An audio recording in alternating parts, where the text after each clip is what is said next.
মাসের 5 তারিখে রাত্রে, অর্থাৎ 6 তারিখে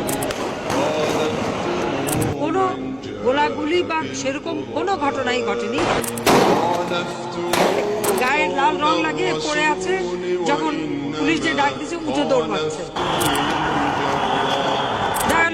লাশ দৌড় মারলো। বুক ফেটে যায় ঝরে চোখের পানি, ভুলিনি তোমাদের আজ বলিনি, শহীদ কাফেলা